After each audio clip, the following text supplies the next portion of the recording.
The very first thing I'm starting to do as a podcast professional is basically look down and make sure I see those little lines moving. Give me a mic check. Check one.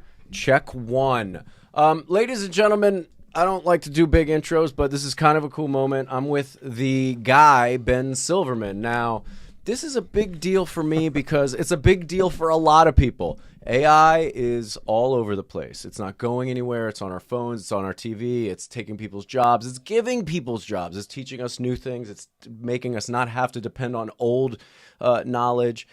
But the kind of like overall thing and the overall moment, especially for me as a director and a somewhat of an editor and an actor, people are fearful, right? They're fearful of AI. You seem to know a lot about it. You and I have talked. I've already benefited from just our conversations, just my understanding, a little bit of understanding of what's actually going on and what we should and shouldn't be afraid of, and that we can't stop the train, right? Somebody started the lawnmower, they let it go. It's going to mow grass forever, big grass, short grass, tall grass. Where do we fit in? How do we coincide? How do we incorporate AI? How do we not alienate the entire creative world from AI, because we can't prevent it. So tell the people what you know, a little bit about what you do, and I'm going to just stop you every second and go on a tangent about something I'm interested in within the world of AI. But just let people know a little bit about who you are and why you know so much. Wow. All right. Yeah. I'm Ben Silverman. I actually started in entertainment. My focus has always been entertainment. I actually came out to California to be a film director and a producer, and ended up kind of diving down 100 different rabbit holes, including technology. But it wasn't until the last couple of years that I actually got into technology. I started as at an agency, helping writers and directors and television packaging. Ended up working for a filmmaker, as their creative executive, and after that I ended up working a lot in advertising and commercials for that same director, which ended up pushing me into more of a commercial brand facing perspective. And then with one of my friends, I ended up starting a commercial company that focused on motion graphics and VFX, which kind of led me down the technical rabbit hole for a second, where I was learning how to, because I don't believe in just, as a producer, as a director, just having a vision and saying, hey, do this. Yes. I think it's more important to actually, and again, this is going to everything we're going to talk about today. Right. I think it's important to know what it is you're asking for and how to do it, right? And being able to actually hop on and do it yourself, or at least have a working knowledge of the thing you're asking somebody else to do. Yes. So that kind of led me down some of these computer programs, and I ended up moving on into the NFT and metaverse world. This is kind of which is another very confusing world for a lot of people. That I would kind of leave back there, even though it's all language, right? Because it certainly is some sort of language. But it's language. It's if you talk about NFT, most people don't even know that it's just a receipt for a digital good. And in the end of the day, a blockchain is just a place, a storage that's going to keep things secure, right? So just you putting it into that terminology makes it far simpler to understand. For filmmakers, if you think of what a RAID is, right, which is a drive that has different drives, so you can't just steal something off of the drive because they have the information that's dispersed over in different places. The idea of a blockchain is the fact that there's different partitions, if we're talking in an editing or computing world. Sure. And all of the, a file isn't just on one partition. It's dispersed over a number. Got it. And then basically an NFT is a receipt that you own that thing that's dispersed. And people, their JPEGs, yes, their videos, yes. They're saying, I am a member of this club, but ultimately it is your ticket. It's your receipt. And AI, the reason why that's just language, it's kind of just look, you rent a video off of Apple, you download something. If you own it, do you own it? You don't actually own it. Right. It's just you have the ticket that says you can use it. God, I hate that, and I love it, and I can't. I know it's unavoidable is the thing. It's like you exactly what you just said. It makes so much sense because you're going, like I'm not. They're not printing DVDs and CDs. Like you're literally downloading your this digital movie, and how do you know if you own it, right? Like, so we get hit with a electromagnetic pulse and it shuts down all the hard drives of the PlayStations and however else you back up your movie, Apple TV or whatnot. And how do we know anything without a receipt, right? And so essentially NFT is, I mean, that's just a better understanding than I've ever had of NFT because the whole time I'm looking at NFTs, which I'm into, right? I'm into the idea that it's digital art. I follow this guy Beeple. You know, there's some interesting stuff going on in the world, and then people are making millions and hundreds of millions and tens of millions of dollars selling digital art receipts, essentially. So now we have AI, right? But now think of, and then we have AR, MR. Wait, what's NR? So there's AR, augmented reality. Sure. VR is virtual reality. Got it. MR is mixed reality. Oh my God. Right? So if you think about like the Apple Vision Pro, yes, right? And then you have Meta's AR glasses. Yes. And you think in 2027, which it's kind of rumored that the glasses from Apple will be glasses. Right. Right? So the idea of like when you look through glasses and you're seeing something that is a digital representation of something in the world. Yeah. How is that different than what people today are calling NFTs? Right. It's a digital thing that's there, and how does that exist? Because now, and then again, and this is just diving right in. Yeah. But like utilizing things like Midjourney, which creates imagery, utilizing these avatar creation systems, using all of these tools that are out today in these really base layers. These are the tools that are going to be able to create an avatar in a clothing shop that tries to sell you something in the way that you need to be sold because it knows who you are because of your physical imprint. Right? It's going to be able to have these interactions with you. I mean, you know, Midjourney, again, this is a deeper dive, but like Midjourney wants to, I think, try and get to holodeck by the end of the year. Which is the idea of Star Trek, of like being able to put yourself in this environment that it does not exist. So now that's just like not to interrupt, but to totally interrupt. So my time at Entertainment Tonight, I interviewed Howie Mandel. Howie Mandel has this hologram machine that is profound, and what it does is you stand in a position and then the audience anywhere in the world sees you standing on that stage in 3 dimensions, and you can see the audience if you set it up correctly, right? So if there's cameras to show you the other side, it feels like you're standing in front of the audience, but you're not in front of the audience, and then they feel as if you're there reacting in real time with no lag. And that was mind-blowing. We actually did an interview where I was just talking to his avatar on broadcast cameras, but you didn't know until we kind of pulled out and showed that he wasn't standing next to me. He was off over here. I'm terrified at it, but I'm so intrigued by it because I go, is this the way the world communicates and keeps us all connected? Or at the same time, a buddy of mine called me yesterday and goes, hey man, I'm going to spend the $3,500 on the Apple glasses. And the reason being is because I tried somebody's on and I was standing on top of a mountain, and I go, but you can stand on top of a mountain.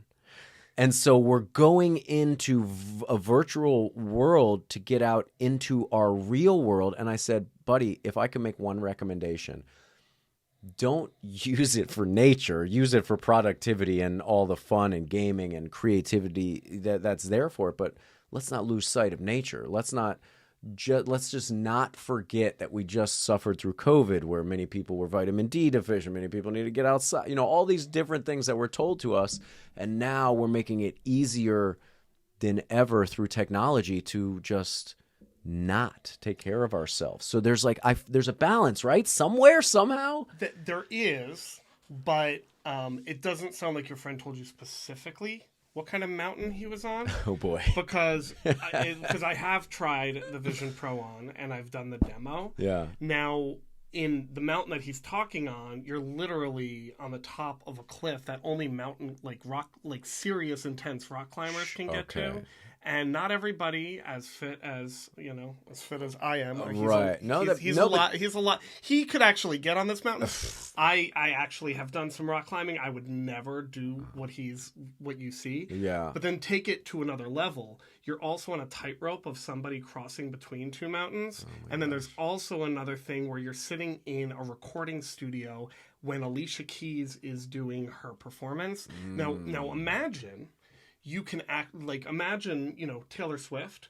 I don't know how much she sold her Eras tour to Disney for. Billions, but it's a probably. lot of money. Yes. And imagine if Taylor Swift set up a camera for the Vision Pro in her recording studio. Right. Right? And allowed people to be in the recording studio, and you feel like you are in that recording studio. Imagine if she allowed people to feel like they are there while she's recording her next single. There is no world some people, but there's no world most people will ever be in that room.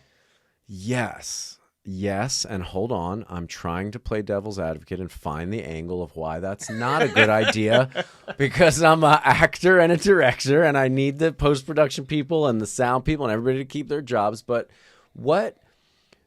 so does that then affect the artist, I wonder, right? So every artist performs differently in front of a live crowd versus in their own world late at night, eating French fries, dipping them in cheese, smoking a joint, and making music, right? And so then does that change art? Now, there's already the argument that AI is going to change art forever. I mean, it already kind of has, right? People are selling art that's AI created as their own and this and that, but does AI somehow, some way change the artist that way, There's a lot of things you just touched on. Yeah. I have so many damn questions. Well, no, but they're like, let's go on each one. Yeah, let's go. There's so much you just touched on. Yeah. The first thing that I would say is people want to see the true artist. Yes.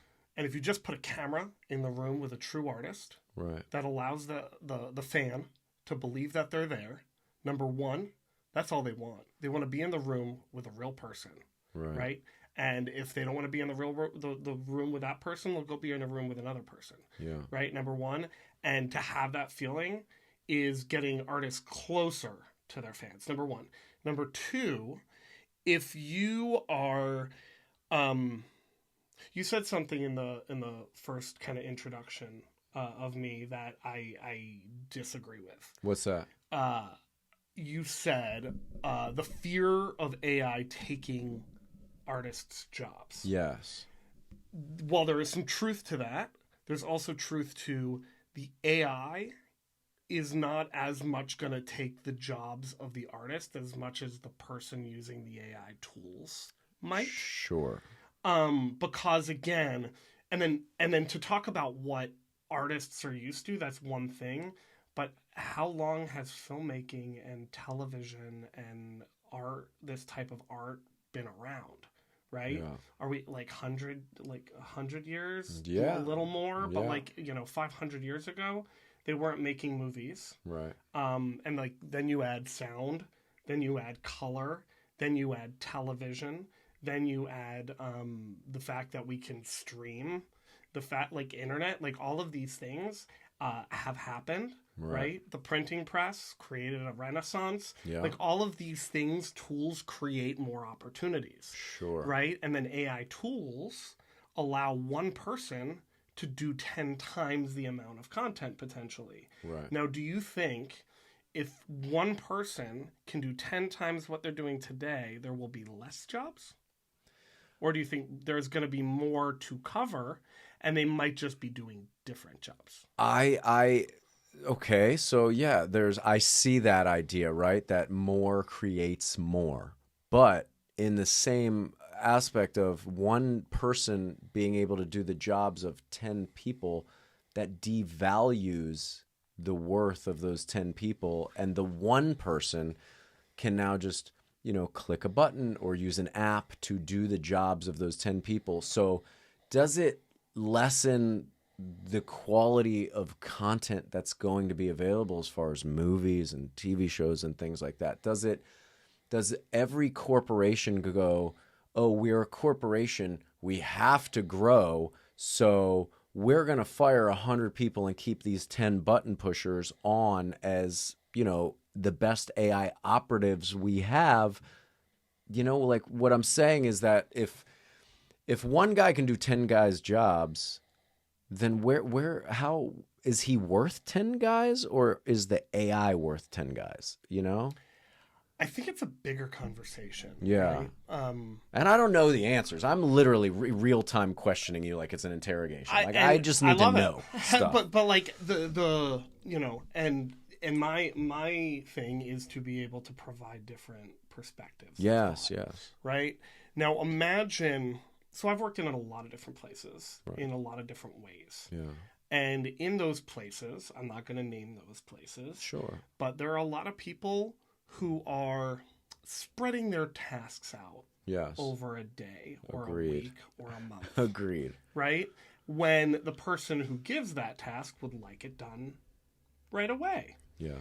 And if you spread a task that you could do over an hour into a week and then do that with a number of tasks, and you're talking about pushing buttons, and you're just pushing those papers, and then you're going over to your friend's desk and you're talking to them, and then you're taking an hour and a half or 2-hour lunch, like those things. And it's good. Again, I know it's about the quality of life, right? Yeah. But when it is a business or a brand that is saying, I'm going to pay you to do this task or to be my person or to do that thing, then it's like they expect that thing to be done. Sure. Right? And I don't think it makes them one person better than 10 others. It's about, being more efficient and productive.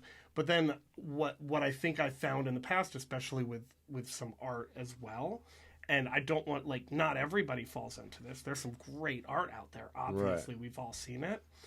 But there's also some mediocre stuff. Yeah, of course. I don't think everybody, you could look at your letterbox, you could look at reviews, you could look at your television shows, and for a long time, people have been giving these lots and lots of money and to do mediocre work, right? And I think a lot of that comes in the fact that some real artists don't ever get to even show what they can do because the gatekeepers allowing them to make the art or granting them, you are allowed because we grant you the fact that we think you're special, so we're going to spend money on you. Now a kid in his basement can do the same type of work and put it on YouTube. Right. Look at, this is not a good example. Maybe this is a great example. Look at Mr. Beast. Yeah. Mr. Beast is probably one of the biggest YouTubers there is. Right. He went viral for counting to 100,000 on camera. That is why Mr. Beast went viral. Wow. And then he came up and he made his money in crypto, but then he invests it back, everything back into his channel. Mr. Beast just got $100 million deal with Amazon to give away the biggest prize of $5 million, and he's got complete control over that show. Yeah. And here's a guy who just played video games on camera, and some might think YouTubers aren't, the same level. I know there are a lot of people. I don't. I am fully on board. I am like the Paul brothers' older wannabe brother at this point. This is what it is. When I watch Logan and Paul and their promotions companies and how they've gained over their career, I knew these guys when they were getting paid to hold a red Solo cup. And now they're fighting Mike Tyson. On Instagram. Yeah, exactly. And that's beautiful. So you said something I really, really like, actually, and as an independent filmmaker, as a guy that's been trying to be a director and an actor and produce my own projects, the constant problem is not my capabilities as a director, as an actor, as a producer. I know what they know. I can do what they do. I've been in the rooms with all of them. The problem is the guy that's holding the key has to say yes, or the girl that's holding the key, and they that one person controls so much. So what you said about the ability for people to create projects and content and put it out on YouTube in a quality that is equivalent, if not better, than some of the BS that's made and financed for millions of dollars because of the key turner, the key holder says, yes, this is the day I say yes to this project or to that project. That's a beautiful thing. And I think that creates more. I think there's an ability to create more ability for artists. And so, like, this is the most optimistic moment I feel in the world of AI currently right now, is you kind of shedding that perspective on me and going, hey, man, we don't need... And I have a perfect example. You know the blue cardigan guy on Instagram? His name's Adam Rose. He basically has a blue cardigan, and he reacts funny and makes, you know, some funny things about his wife and whatever. He made a trailer for a film based on... loosely based on, I don't want to give it away because I don't know how public it is, but loosely based on his character. And just based off the trailer, which, and he didn't really use, I don't think, much AI on it, but it was a basic 2-minute trailer, really good, hit all the points, sold the story, had a great twist at the end. Then in turn was able to sell that, and now is getting paid to write the movie. So that's kind of cool. Well, so on that topic... I've talked about this to a number of people. Imagine we're 2 years in the future, right? It could be 3 months in the future, actually. But like the way stuff is changing. Well, no, it's like you can do this currently. But what I'm talking about is getting to the financier level, right? If I'm a film financier, today it might not be this way, but definitely in a year from now. If I'm a film financier, and I was presented 2 scripts. And they're presented a lot more scripts. But if I was presented a number of scripts, right, and some of the scripts just came in, and their managers and their agents said, "Hey, you've got to make this movie. This is a great director. Here's a couple short films they made. Not shorts about the script that they're gonna make." Right. But if I'm, and then I get a couple scripts that include a 2-minute, really highly produced trailer of the script that they want to make, showing me their vision, their voice, and their choices. If I'm presented a script, and a script with that trailer, or a book rights, or a life rights, or book rights with a trailer of the thing, of the vision, who am I going to give my $1 million, $2 million, $5 million, $10 million to? And the problem is there are a lot, and again, I don't want to get too this, because what I'm saying is gets a little tricky. Yeah. People think that their idea and their creative is the best. Of course. That doesn't necessarily mean it is. Right. And number 2, most creative people are not thinking about how the financier gets their money back. Right. They're thinking about the ability that this financier is going to give me a ton of money, and I'm just going to go have fun making a movie. And that is not this is a creative business. The creative is half of it, the business is half of it. Yes. So if you want to make your movie, figure out how you're going to make the guy or gal giving you the money to make your movie twice, 5 times, 10 times what they gave you. Yeah.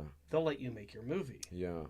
And seeing is believing, right? So you what say, am I going to make? Right. You say, send me 2 projects. Wow, this script's good, and has a trailer that looks awesome. So now I'm going to fall asleep tonight thinking about what this movie is. Both the guy that created the trailer, possibly using AI, and the executive holding the key to me being able to make a movie.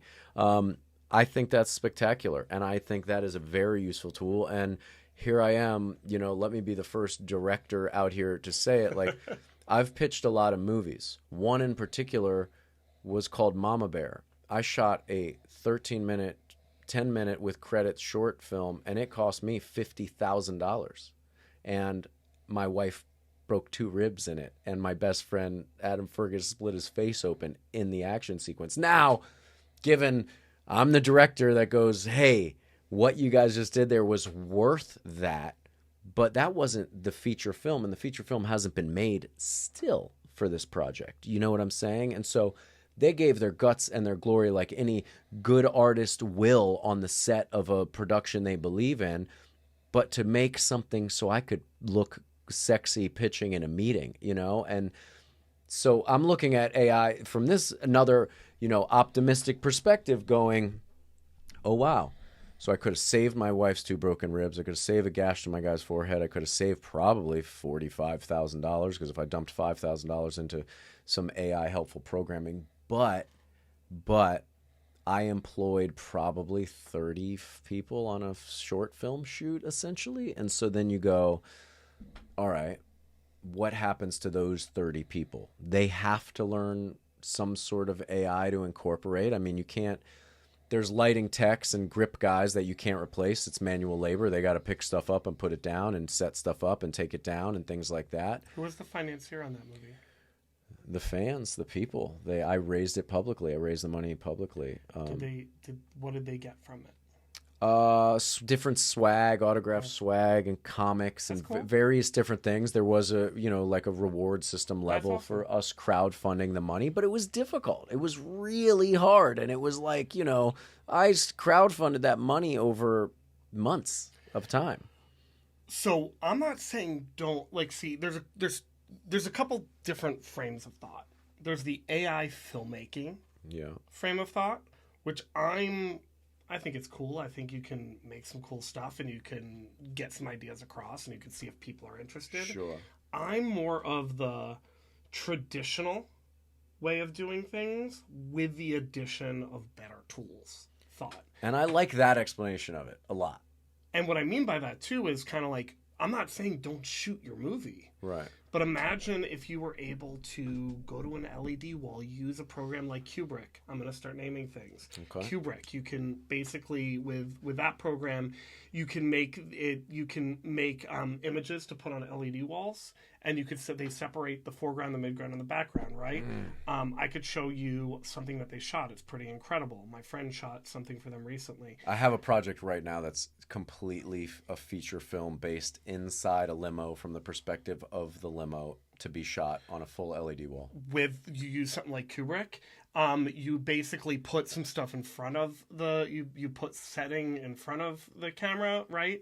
You're able to start basically showing your crew, right, your vision by being able to create imagery and be able to specifically say what you want. How many times have you told a crew member, whether it's a wardrobe, whether it's a set designer, whether it's a painter, something that you want and they don't get it right because you never show them what you're looking for? Use that, right? Another idea is imagine you can create your own personal LLM as a director and you set all of the rules of that LLM, right? So instead of 100 people asking you what to do next, they ask the LLM, and if that LLM gives them certain answers that are based on the rules of engagement on your phone. So there are so many tools that you can use, from brainstorming to editing to even just, for instance, inspiration. There's a program called Kive where you can literally just say, I want a teacup, or I want a staircase, and then you can literally just have 100 things presented to you for you to look at. It just gets what I say is these AI tools don't necessarily take away creativity. They get you to the creativity faster. Interesting. Because then you're focused on the creative. You're not focused on your scheduling board or your budget or your Excel sheet or where am I going to store these pictures. Right. You're like, there are the pictures. Yeah. There's the edit. Let's create. Yeah. No, I mean, I see the benefit of it. I can't help but think as we're having the conversation, all the actors in my life and editors and post-production people that are like, holy crap, months ago, before AI was as commercial and mainstream as it is this current moment, which it's everywhere, and it's been everywhere for now a little while, but I sat with a sound tech, and he goes, watch this, and I think he had a plug-in on something, and basically did all the Foley sound of an hour and a half movie in 10 minutes automatically.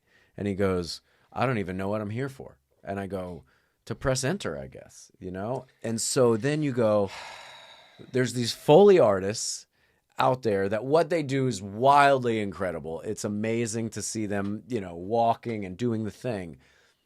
So if that were to go away, let's just pick just this one job, for instance, just see if we can find a solution between the two of us. So if that goes away and it's as easy as AI has learned from all the previous pieces of content that have ever been created on the internet or whatever it has access to understand this is what footsteps sound like in the snow, the sand, the rock, the whatever, the wood. And then it can just do that. And those Foley artists who win, I guess, Oscars and awards for their different positions and their you know, their given techniques they use on these different movies, then what do they do? What can they do? Because they can't get better at what they're doing because what they've done has already taught AI to be better at them and faster than them.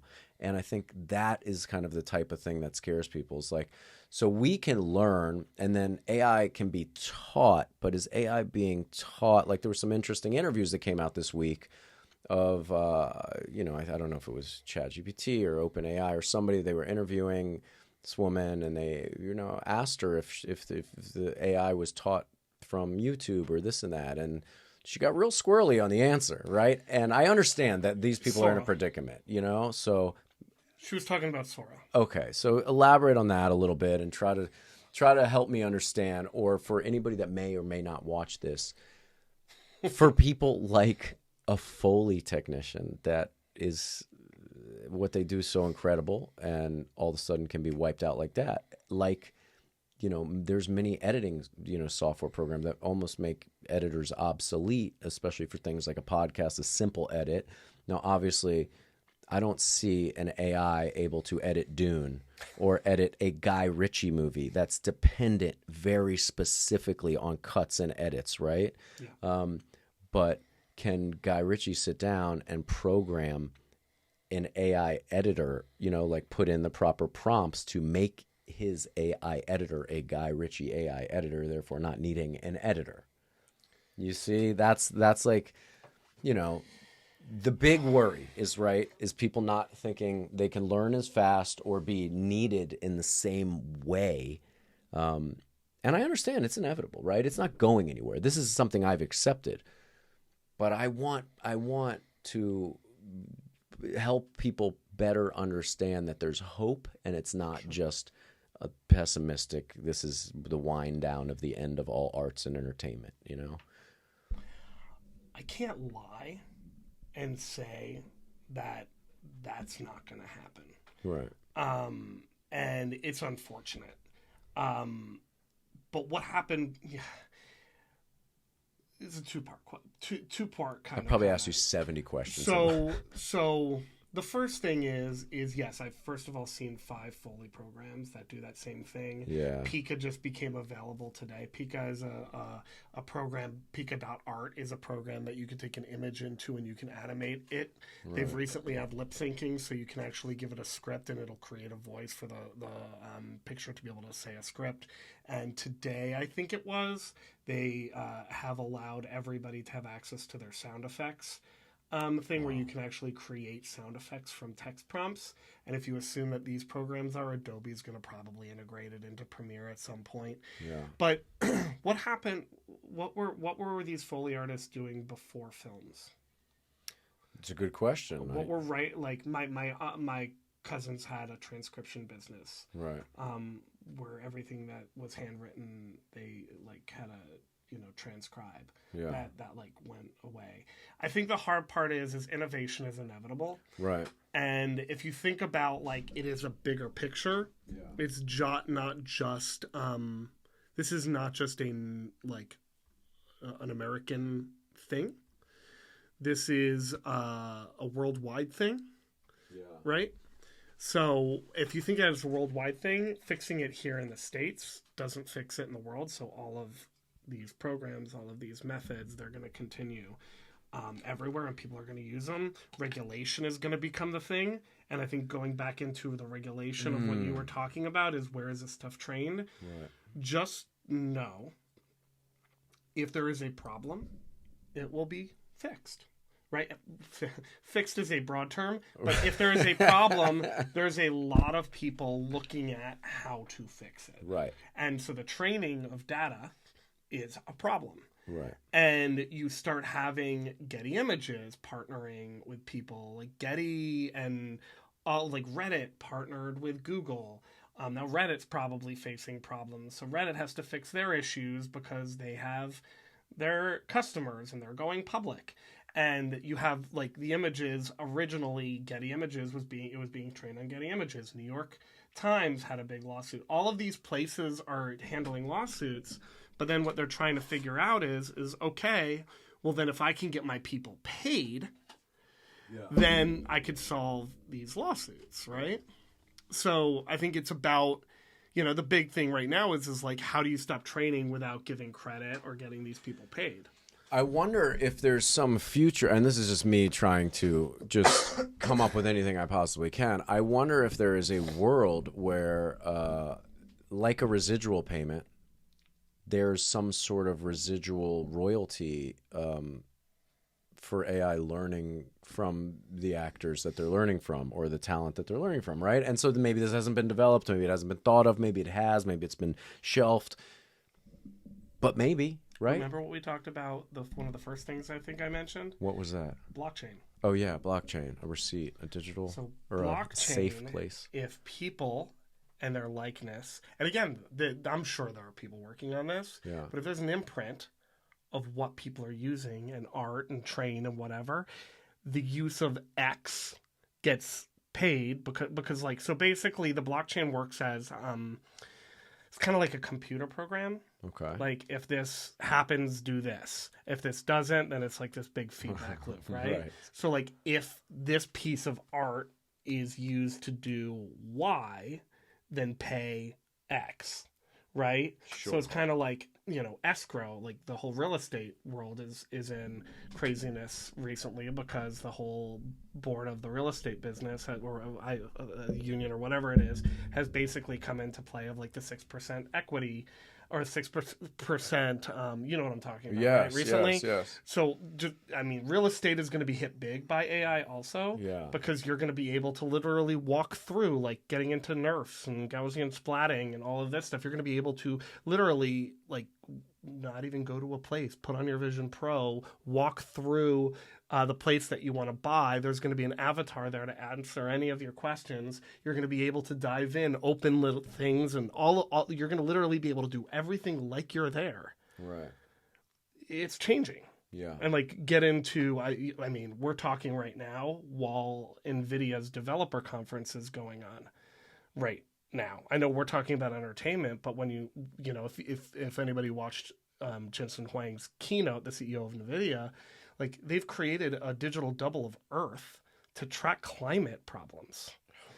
They've tracked like we're it's much bigger than the entertainment business. Yeah, no, I get it. I keep going. Like, tell me more. I mean, I want to get to the part of this conversation where I go, hey Ben, tell me the most optimistic way for actors, directors, and artists to look at AI, but I'm also wildly intrigued by the fact that it could save the planet and save human lives by predicting things we never could have thought we could have ever predicted via AI modeling and so on and so forth, right? I mean, that's wild to think about. Another two-parter, right? Yeah. We're going to have to do a whole series based on this. I have to come on your channel. We have to do a lot of these. Seriously, this is going to help people. This is what I want to do. Yeah. I want to be asked the questions and be able to provide a perspective. And sometimes it'll be positive, sometimes it won't. And that's okay, because that's life, and life is sometimes positive and sometimes negative. But what's important is that it's two people sitting down trying to find the truth in how do we go forward. Because we have to move forward. We can't just die today and that's it. We're going to sleep. It's over. Like, we have to move forward. This education you're giving us is arguably one of the most important conversations that I've had this year. I mean, it really is. Well, can I ask you a question? Please, anything. Flip the tables all you want. How do you think positive, ethical, creative minds in entertainment are going to change the narrative in AI if they aren't getting involved in the conversation? Yeah, they're not. They, unfortunately, there are a lot of people trying to capitalize on AI within the arts and entertainment industry rather than, like you just described, be a upright citizen and try to ethically do something, right? There's people jumping at the idea of, oh, I don't have to pay the writer this, I don't have to pay the team this, I don't have to pay that person this, instead of going, okay, what is the ethical solution to move forward when we know this thing is here and it's not going anywhere? So that is a major question. And I think this is where you're going to shed a lot of light and you're going to shine. And I think we're going to try to get your voice heard by as many people as possible through this, because you're a guy that understands both sides. You understand the AI side very well, and you have a creative side in you, and you've worked on that front too. So ethically, you don't want to see artists that you've worked with before homeless and not able to work, right? You can't do it from the sidelines, though. Yeah. So, and you can't do it if you fear and push it away. You're not going to solve any problems. Right? That ignorance is bliss thing only works till it becomes not blissful and you just become an ignorant asshole. Like at some point. And then if you think about it, again, go back to the strikes, right? Right. One of the main reasons from all of these strikes is, and this is from a place of fear, and I totally understand. Yeah. And a lot of the times, and this is not all the times, but the creative people are focused on the creativity, and the studios are focused on the business, right? And ultimately, the business pays for the creative. So a lot of the creative people feel that the studios hold the keys to allowing them to be creative. Right. Now flip the script and flip the script, right? But flip the perspective for a second. And while they came to the table to try and come to a conclusion on how to let, not take these rights away and how to give us the ability to do X, Y, or Z. If you say, I'm a creative person who can now do what a studio can without the studio, right? It's not just the studio who can do creative without the creative, but a creative person can come to the table with much more than they ever could before. Yeah. Right? From, a lot of the times you would need the studio or the production company to make X, Y, or Z before, so you lose every time if you come with an idea, you get the least amount, right? Right. If you come with a script, you get a little bit more in the project. If you come with a look and a feel, the more you come to the table with, the more the creative person gets, right? Yeah. And that's why, look, if you sell a spec script or if you sell a spec movie, you made the movie, it's like you have the power. If it's really good, you're going to get top dollar. You're going to get a bidding war for it. Right? So if you come with a concept and if they're not going to do it, now we're in a place where we can do stealth distribution. Right? So it's kind of like, if this is as good, the problem is people sometimes think that their thing is better than it actually is. Of course. And they think that somebody should pay them more for it. Of course. Then they should probably pay them. And then if you look at the Netflix model, you have a lot of auteurs who get a lot of money from Netflix to go wild. Yeah.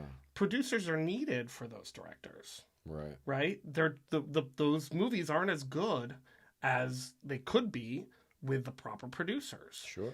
And so why I originally came to do what I did to bring technology together with creativity is because, look, for the longest times, look at Star Trek, look at H.G. Wells, all of these visionaries come up with all of these incredible ideas that they can't realize. Right. And technicians get inspired. Steve Jobs creates all this stuff. Now we have goggles and watches and we're Dick Tracy and we're all these things. But technicians sometimes aren't the visionaries. They need to be inspired by someone. Now, tech people had a big revelation. They've created this past 2 weeks, there was this thing called Devon that came out that can basically completely software engineer a program with AI. So now both sides are seeing their thing get taken. However, you still need creative people. You still need the drivers on the tech side. Now, if tech people and creative people came together in the way that they really need to make a better product, Yeah. it's going to be better than they would make in a silo.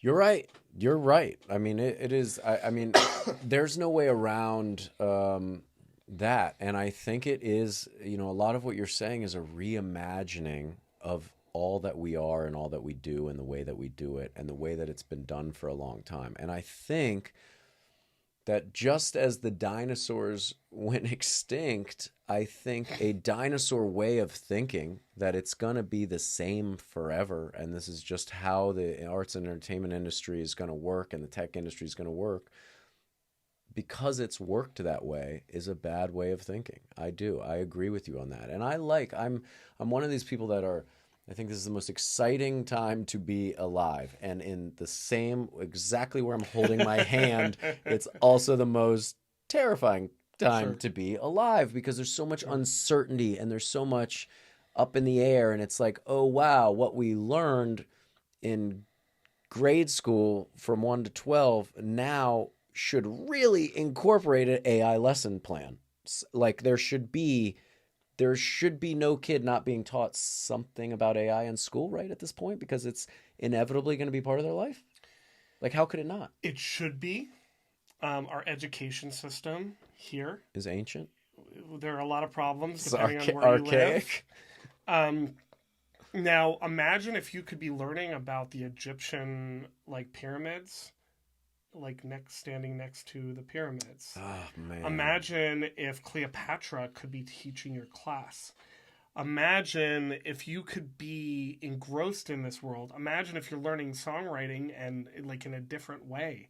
Imagine, I could literally find a use case for every single thing there is. Yeah. Now, but that's, the hard part is, have you read Outliers? Yeah. Yeah. Outliers by Malcolm Gladwell is one of... I was talking about it last night with somebody, so it's so funny you brought it up right now. I mean, it's one of the best. I mean, everybody should read it. Right. And the reason is you are not just here to be given all of the things. I guess it all depends on where you are and where you fall when certain things happen in the world. Yeah. And that's what Outliers is all about, right? It's when were you born? What was going on in the world at the time you were born?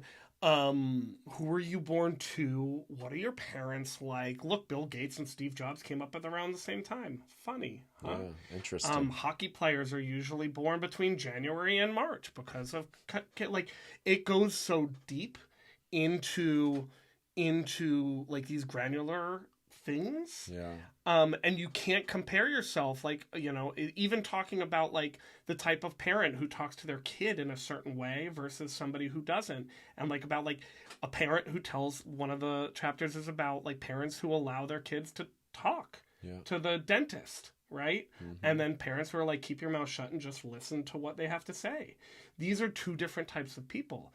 And even in the book, it goes into where you are in your life. Look, if there's a new technological innovation or whatnot, and you are 20 and 22, 25, you're in a really interesting place, because now you can devote all of your time to learning this thing, doing this thing, taking advantage of this thing. If you're 40, you might have to think about what you do with this information, because now you're in an industry that if it turns on its head, you still have to pay your mortgage, your car, your schools, your kids. Sure, yes. If you're 60, you don't care, because you're you're already deeply ingrained. It's it's not going to change your world, right? So it's kind of how do you use what you have, understand where it's going to go, and then be a part of the area that you've chosen, but don't have regrets. Yeah, I mean, yes. It's a lot. No, it is, and it's sensible. It's the way that you're saying it is very sensible, and I know people are going to watch this, and I know some of my friends are going to watch this, and they're going to be like, no, Matt, no. And I'm going to be like, but you have to. You literally have to give AI the time of day at this point. And this is coming from a guy who's made the last 20 years of my life as an actor, and the last 5 or 8 years as a director. I thought that what I did was the only way to do it. But sitting here and having these conversations with you is making me realize that my way of thinking that I thought there was the only way to do it has actually stopped me from progressing and potentially getting films made quicker, faster, and better, not utilizing the talented people in front and behind the camera, but simply using it as a slight crutch to get the projects going, or some more momentum, or to, there's just so many little steps you can use in the creativity process, like you said, that doesn't alienate or expel anybody from a job, but it's got to be incorporated. It has to be. The next question I have for you, you could probably take a couple hours to give me an answer, but I want it like really on the top level. You said the thing I do was the only way that I can do it. Right. What do you believe the thing that you do is? I think the way that I, like as a director, break down a script, or as an actor, I break down a script. The way I see with it, I envision it. I go through the arcs of these characters. Does it make sense that this character does this? Does the next line pull me to the next line? Does the next moment draw me to the next moment?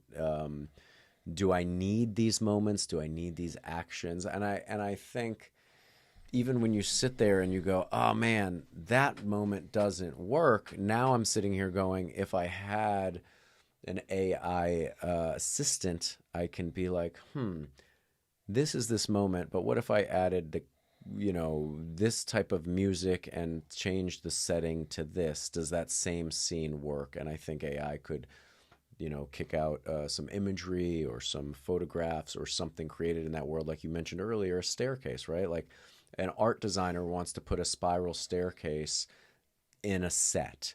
Well, it's very expensive to weld and build a spiral staircase. But if you go to the director and you go, here's 10 spiral staircases of different materials and different, shapes and different whatever, various different artistic touches, that your head of your art design team sat and typed in a prompt or whatever, I can see the benefit of that. This isn't fair because you're answering you're supposed to take the position of all of the friends that you just mentioned who are going to say no. I don't have any friends after this podcast. It's me and you now, Ben. Well, what I was going to say is I was going to actually ask you before you answered all the questions. I was like, how do you come to these conclusions? Well, because now you literally have me going, I can find a use within everything to add it to. And so you've literally you've shifted gears in my mind a little bit. Because when you say, is this going to work? Make it and see. Don't wait to get to set to see. Literally create the image, create the music. It doesn't mean that you're not going to have your musicians playing the score. It doesn't mean you're not going to have an actor reading it. Yeah. It doesn't mean you're not going to have all of these things that you use to make movies. But do you know what the coolest part is? Do you know what AI is going to save the most? What? Reshoots. That is awesome. And so, but how? But now hold on. So this brings up another big one. So how is it going to save reshoots other than taking the accidental mistake out of the potential, and hopefully you're better planned, better prepared, and you park the camera trucks so they don't get caught in the side of the frame and you had to reshoot that take. You can fix that too. We can fix that, but how do we if it's going to fix a reshoot, is that because we're going to depend on it to just learn from the hour and a half what we did, and it's going to take the actor, place them in a new scene and fix the scene because this moment doesn't connect to that moment without this new AI moment in between? Think differently. Most people don't have access to previs who are in independent films. Sure. If you're on a $200 million movie, you might have prevised a few things, but you still might not work. And previs is a game changer. Now the way in the action world, for sure. For sure, but the way you're going to make movies is going to change. So when people say fix it in post, they might still be right, except post is going to be part of the development process now. Right. So all those post-production executives, all those post-production artists, they're now going to be a part of the creative team figuring out how to make the movie before it's made versus fixing all the problems after a bunch of people don't do their jobs right. And I don't mean jobs right. I mean just like a film, whether it's 500,000, those people need this too. Like 1 million, 5 million, all of these people, right, who are making movies, there's so many things that are happening. And then once you start getting, besides the fact that there's a creative story and then there's an execution, there's a director. The producer has a different agenda. The other producer has a different agenda. The cinematographer has a different agenda. Everybody has a different agenda that they're trying to create this thing. And then they're all waiting for the right moment to put their agenda on. But because, look, if you shot it, you're stuck with it. Sure. Or if it okay, I'm listening to you in this meeting, but I'm not really listening to you. I'm going to just do whatever I'm going to do on set. And the producer, no. We're going to see, what is the feel? What is the look? If you can't show me, and then I haven't even gotten into the advertising process, right? An advertising campaign a while ago would take 6 months to go from the idea to the client to the creative to the execution to pitching a director to actually shooting, right? Yeah, absolutely. If I were creating a campaign for a client, I would walk into the conference room, we would talk, I would pull out my laptop, I'd probably be connected to the screen, right? Yeah. And then we would come up with images for what this feel is. I might even come up with music. I might come up with whatever it is. We would leave, and then they would have an idea of a look and a feel. A week later, I would probably give them a 30-second cut. Yeah. And then I would probably give it to them in 6 different languages. Right? And that's a week versus 6 months. Right. And now it's hard because then you're like, oh, but all those people's jobs in that 6 months are gone. But it's like, do you think we should continue doing this way and spending millions of dollars on all of these things? Or do we find other ways to spend that money to make better creative, to be more creative, to get the creative? Or do we just do it how it's done just because we want to just spend this money?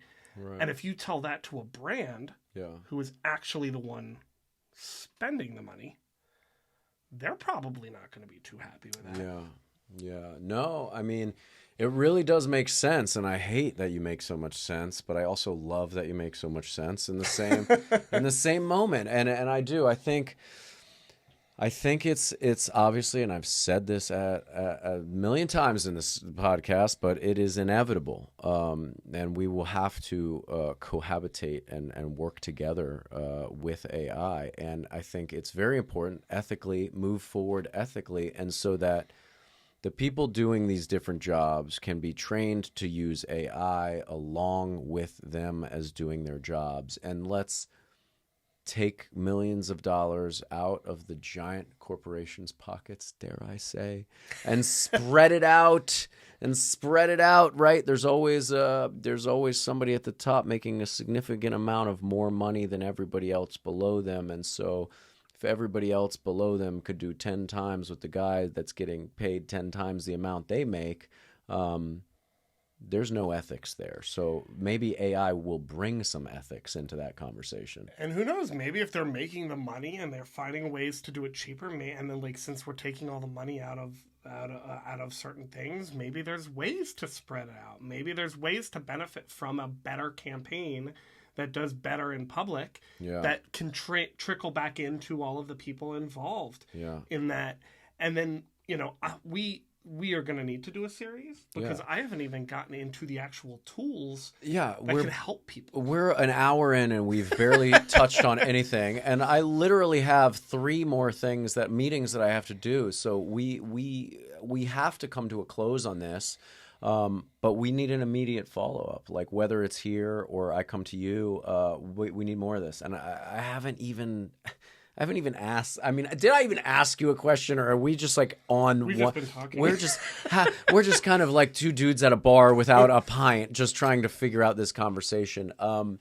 This has been incredibly fulfilling just in my understanding from the opening point of this conversation and understanding NFTs as receipts and blockchains as what it is, to really shifting my mind to think about AI in a vastly different way. And I think this is important, folks. I hope we're going to do more of these, so I hope I don't alienate you right from this first episode and you hang in, because I want to elaborate. I want to sit down with Ben more, and we have a lot to talk about and a lot to educate you on. More him than me. I'm just the devil's advocate on his shoulder. But I think you have a great understanding of this, and I think that the people will benefit greatly from listening to you and then taking what he's teaching you and doing something with it, rather than sitting there and bitching or complaining or going, "Ah, man, it's over for me. This is blah, blah, blah, blah, blah." It's not. We just, like my brain shifted gears in this 1 hour together, we all need to shift gears somehow. My therapist says I shouldn't tell you should and you need and all these things, but in my opinion, in my most humble Matt Cohen, non-scientific bro explanation opinion, we have to give this a chance, and we have to educate ourselves as much as possible, because it's going to make us better artists, potentially. It's going to make us more ethical humans as we travel down this thought process of ethics and what ethics really are in the job place. And it's going to make us more productive, which hopefully, like you said earlier, by making us more productive and producing more films and more TV, and there's more platforms and there's more opportunities for employment out there, right?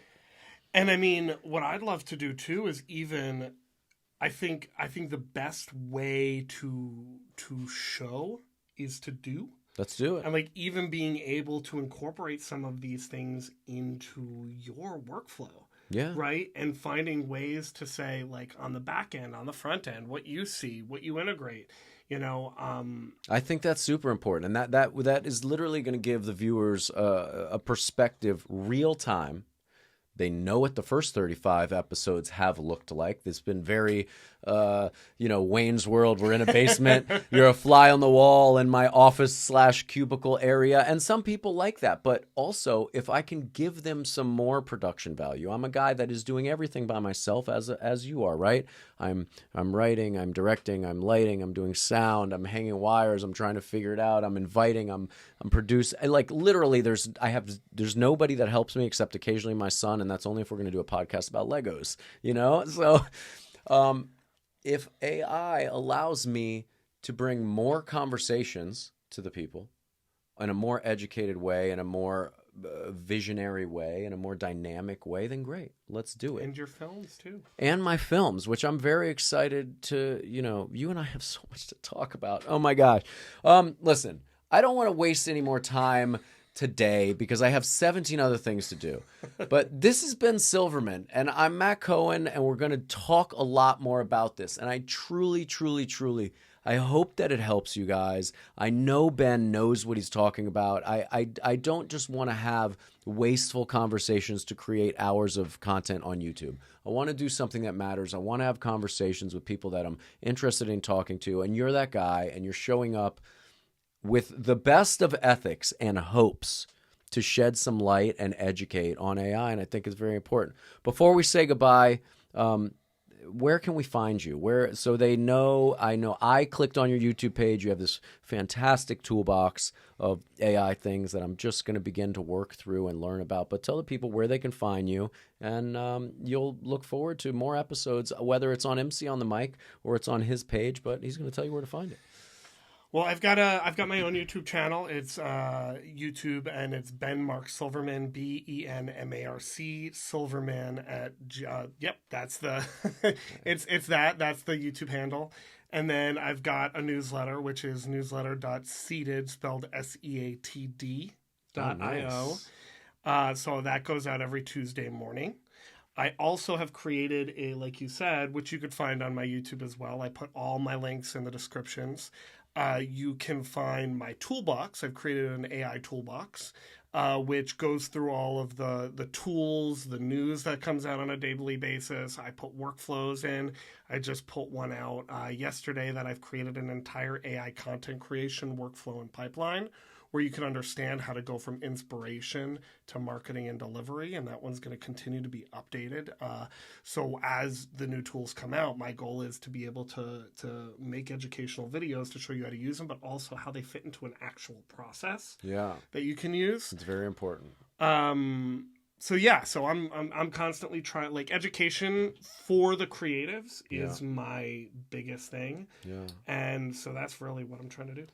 Well, we're going to do some more of it. We'll see you soon, folks. This has been MC on the mic, and God knows what happens next, but it will be happening here or somewhere close by. We'll see you soon, people. Later on. Don't forget to like and subscribe.